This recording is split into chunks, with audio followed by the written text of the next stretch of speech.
Assalamualaikum warahmatullahi wabarakatuh. Alhamdulillah, salatu wassalamu ala rasulillah wa ala alihi wa sahbihi wa man tabi'ahum bi ihsan ila yaumil qiyamah. Pemirsa setia channel HRKU, Alhamdulillah kembali terlebih dahulu tentunya kita memuji Allah. Seterusnya kita bersalawat kepada Nabi kita Nabi Muhammad sallallahu alaihi wasallam. Allahumma shalli ala Muhammad wa ala ali Muhammad. Maka pada kesempatan kali ini Allah izinkan kembali kami mengupload video yang mudah-mudahan tentunya video ini bisa menjadi kebaikan bagi kami terlebih dahulu tentunya, dan seterusnya bagi kita semua, mudah-mudahan bermanfaat tentunya. Dan yang mungkin ingin kami bagikan pada kesempatan kali ini adalah terkait tentang bagaimana bahaya sifat nifaq atau kemunafikan. Maka perlu kita ketahui, walaupun kita sudah beriman, walaupun mungkin kita sudah menjadi seorang yang muslim, akan tetapi bahaya kemunafikan itu selalu mengancam. Allah mengingatkan, Allah mengabarkan tentang bagaimana bahaya dari sifat-sifat munafik. Rasulullah juga mengabarkan tentunya dalam hadis-hadis bagaimana karakteristik orang munafik. Namun Allah seringkali dalam Al-Quran mengancam ataupun menyampaikan, memberikan ancaman terhadap orang-orang yang terindikasi kemunafikan dalam dirinya.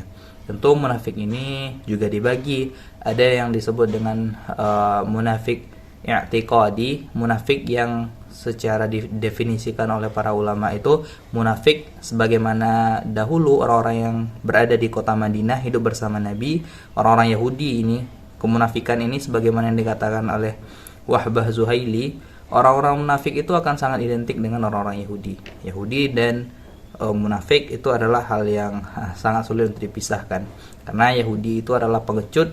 Orang-orang Yahudi itu adalah orang-orang yang selalu berlindung, oportunis, mencari keuntungan atas segala sesuatu. Namun pada hakikatnya mereka bukanlah sosok yang pemberani, mereka bukanlah sosok yang kesatria untuk menghadapi suatu masalah. Mereka selalu bersembunyi, mereka selalu memanfaatkan segala cara, bahkan mereka tak jarang juga mengorbankan keyakinan mereka sendiri dalam berlindung dan cari aman tadi.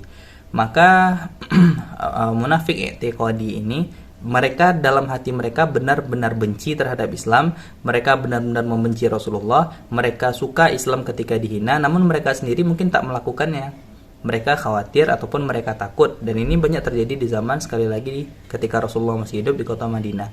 Orang-orang mengaku dan akhirnya karena mereka takut, mereka mencari keuntungan dari Islam, mereka mengaku sebagai orang-orang yang sudah beragama Islam, namun pada hakikatnya mereka tidak beriman dan bahkan benci akan agama ini. Mereka benci kepada Rasul dan para sahabat, namun mereka tetap ketika sholat mungkin mereka ikut sholat bersama Rasul dan para sahabat, ketika ada pengajian Nabi mereka ikut akan pengajian Nabi dan lain sebagainya. Maka namun dalam hati mereka ada kebencian. Maka yang seperti ini adalah munafik al-i'tiqadi. Adapun munafik lainnya adalah munafik yang secara amali.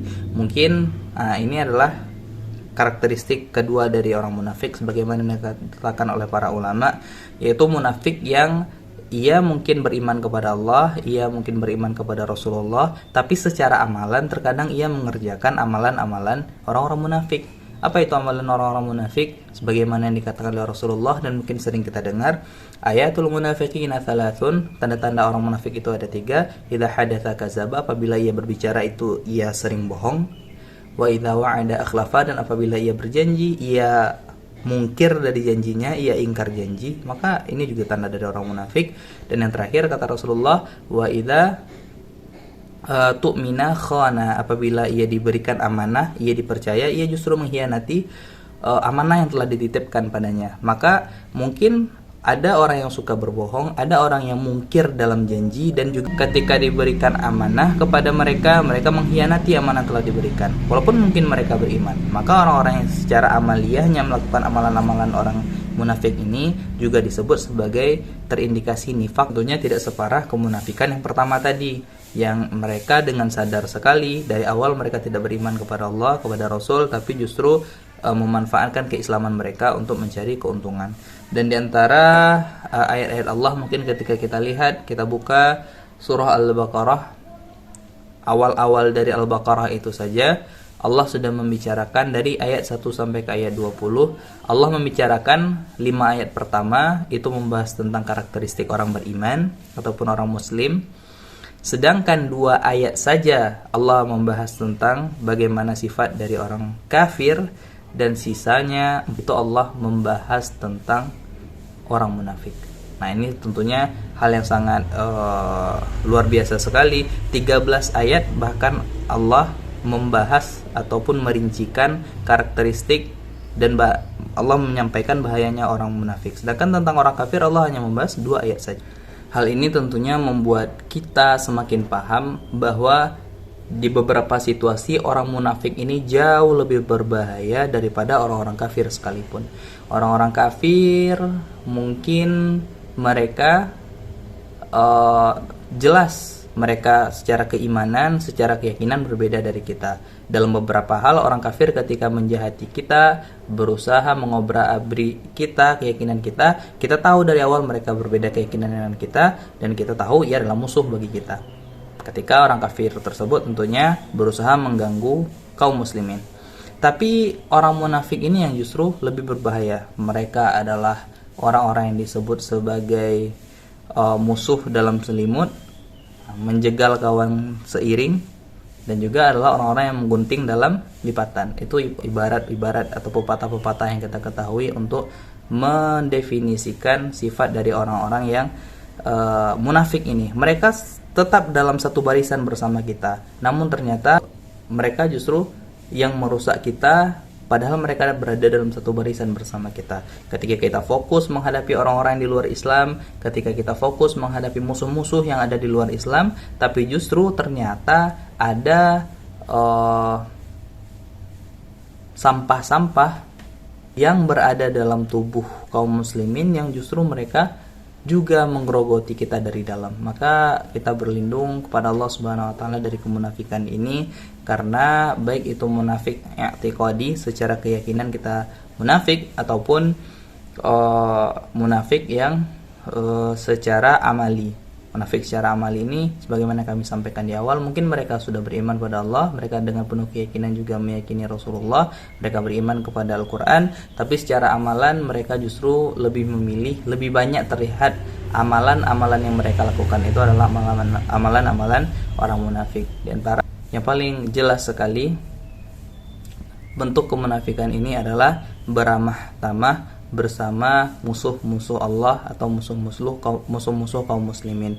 Sebagaimana kita ketahui, duduk bermajelis atau duduk beramah tamah kepada orang fasik saja itu dilarang, dan ini kita saksikan di antara kaum muslimin, bahkan merupakan representasi dari salah satu organisasi Islam yang sangat besar, khususnya di Indonesia, terbesar bahkan, itu justru melakukan hal yang mungkin agak sedikit membuat sedih ataupun miris kita sebagai kaum muslimin. Dimana kita ketahui kita sedang menangisi saudara-saudara kita, sedang menangisi beberapa kaum muslimin yang setiap harinya mereka dibunuh, itu tidak dilihat baik itu dia perempuan, anak-anak dan lain sebagainya. Namun kita saksikan beberapa kaum muslimin justru beramah tamah, bermajelis, bertemu, bermesraan bersama orang-orang yang membantai saudara-saudara kita sendiri. Maka tentu hal ini perlu membuat kita mengevaluasi dan mempertanyakan keimanan kita. Jangan sampai sekali lagi kita menjadi orang-orang yang Allah kabarkan lebih berbahaya dari orang kafir. Sekali lagi, Allah 13 ayat itu membahas tentang kemunafikan, sedangkan orang kafir hanya Allah bahas 2 ayat saja pada awal surah Al-Baqarah tersebut. Maka kita semua berdoa kepada Allah Subhanahu wa taala agar dilindungi dari sifat kemunafikan ini, karena sebagaimana sahabat Rasulullah saja dikatakan oleh salah seorang tabi'in, pernah diriwayatkan, aku pernah bertemu salatina min ashabin nabi. Aku pernah bertemu dengan lebih dari 30 sahabat Nabi. Wa kulluhum yakhafu nifaq ala nafsi. Dan semua sahabat Nabi itu adalah 30 orang sahabat Nabi yang aku temui itu semuanya itu adalah orang yang khawatir akan kemunafikan pada diri mereka. Tentu para sahabat tersebut khawatir akan kemunafikan amali. Tentu mereka terlindung dari kemunafikan yang i'tiqadi, yaitu kemunafikan yang benci kepada Islam dan lain sebagainya. Tentu saja sahabat sangat-sangat jauh dari itu semua. Mereka sangat cinta kepada Rasulullah dan Islam ini, bahkan sampai tentunya ingin mengorbankan diri mereka demi menjaga Allah dan Rasulnya dan agama Islam ini tentunya. Namun yang mereka khawatirkan adalah akan kemunafikan amali, yaitu kemunafikan dalam segi amal perbuatan dalam kehidupan. Maka ketika para sahabat saja itu khawatir akan kemunafikan secara amal perbuatan mereka, lalu bagaimana dengan kita yang tentunya kita bukan siapa-siapa, yang mungkin ilmu pengetahuan kita sangat-sangat jauh mengenai agama ini, dan juga mungkin tentu keimanan kita yang sering sekali naik turun. Maka sudah sepatutnya kita meminta kepada Allah, berdoa agar dilindungi dari sifat kemunafikan ini.